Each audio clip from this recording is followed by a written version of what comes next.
Bueno, pues Donald Trump presionó al presidente de Ucrania a trabajar con su abogado personal Rudolph Giuliani y con el secretario de Justicia William Barr para investigar a su rival político Joe Biden. Esto es parte de la revelación del memorándum que la Casa Blanca dio a conocer este día sobre aquella llamada del 25 de julio pasado, y después de lo que hemos escuchado ya del encuentro de Donald Trump con su homólogo ucraniano directamente desde Nueva York, ya toca hacer el análisis, porque ha sido una jornada de muchas reacciones y todavía nos falta un largo camino por recorrer en este tema. Rafael Cox Salomar es profesor en Derecho de la Universidad de Georgetown, es analista político desde Washington. Rafael, ¿cómo estás? Tu primera impresión sobre el contenido del documento, que no es, digamos, letra a letra lo que se intercambió de mensaje o de conversación ese 25 de julio, pero al final del día parece inclinar la balanza a que sí hubo una presión repetida del presidente Trump para investigar a su adversario político.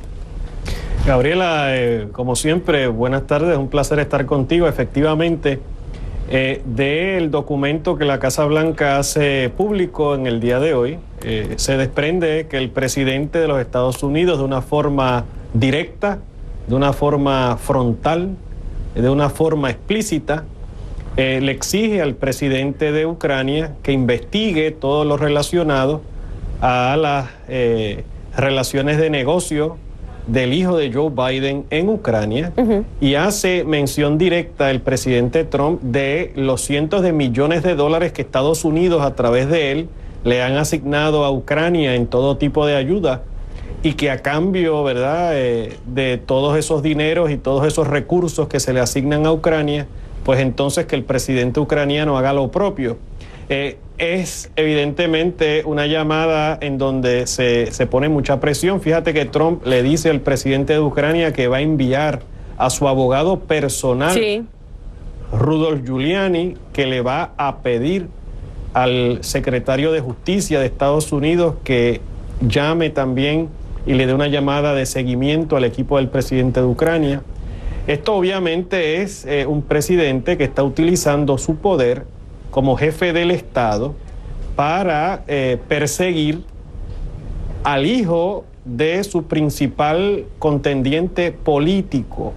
Ahora, aquí la gran pregunta es, este es un juego o una apuesta tremendamente arriesgada en el contexto de las elecciones de 2020 para los demócratas. Y todos sabemos, en horas pasadas, todos hemos reconocido la reticencia que ha tenido la propia Nancy Pelosi para lanzarse a un proceso de esta naturaleza en contra del presidente estadounidense por el desgaste mismo que se ha sufrido en el electorado, en los estadounidenses, sobre cuánto es o no importante este tema. No obstante, la pregunta que yo te quiero hacer, ¿es simplemente un mal juicio político de un presidente, o si estamos hablando aquí claramente de pedirle a un aliado que se investigue a un rival político en tu interpretación, y por lo tanto, qué va a pasar en el Congreso? Bueno, son dos preguntas complejas y diferentes.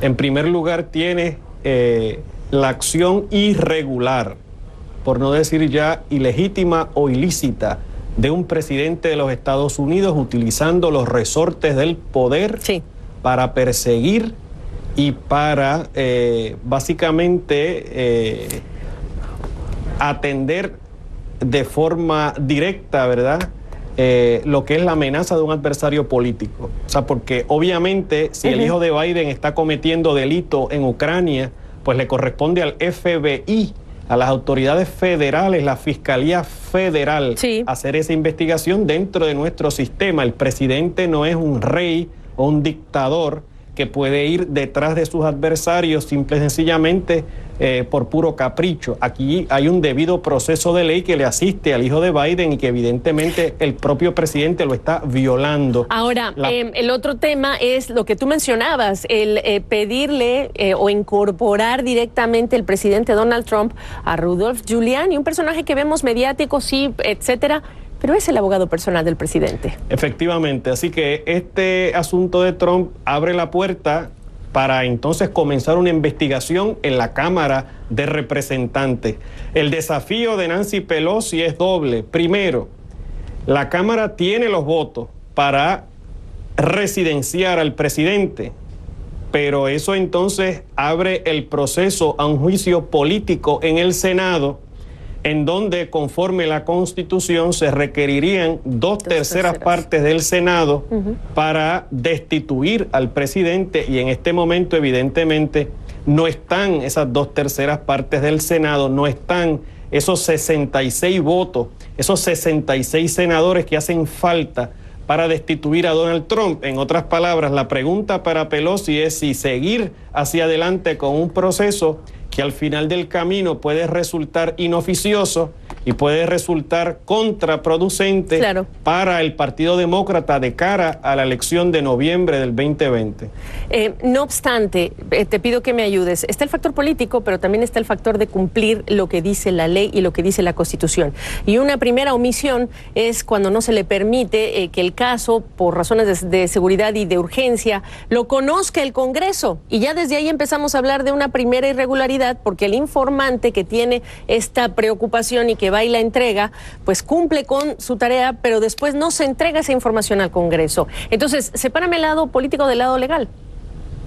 Pero evidentemente el presidente tiene una obligación de entregar esta información al Congreso de los Estados Unidos, tal como pasó en el caso de Nixon, que tuvo la obligación de entregar los tapes al Congreso de los Estados Unidos. En este caso, el presidente ha entregado un resumen que básicamente memorializa, ¿verdad?, la transcripción, la conversación que se da. Aquí va a empezar un proceso investigativo, definitivamente, Gabriela. La pregunta es, ¿cuál será el desenlace de esa investigación y qué hará el Senado de los Estados Unidos? A mí no me cabe duda que en la Cámara los demócratas van a lograr pasar artículos de residenciamiento. La pregunta grande es entonces, ¿qué hará el Senado como el tribunal de última instancia, en todo caso, de residenciamiento? Perfecto. Evidentemente en este tema está si se violó o no se violó la ley o la Constitución y la apuesta política. Que es un juicio político, Gabriela, no es un juicio jurídico. Penal, ¿no? Es un juicio político que lleva únicamente a la destitución del presidente. Luego podrán procesarlo criminalmente si hubiera las condiciones para ello. Claro, claro. Pero al final del día un juicio político que tiene este matiz, el que Nancy Pelosi habla de la Constitución y el matiz de la elección de 2020. Te agradezco mucho. Claro que sí, cómo no. Regresamos.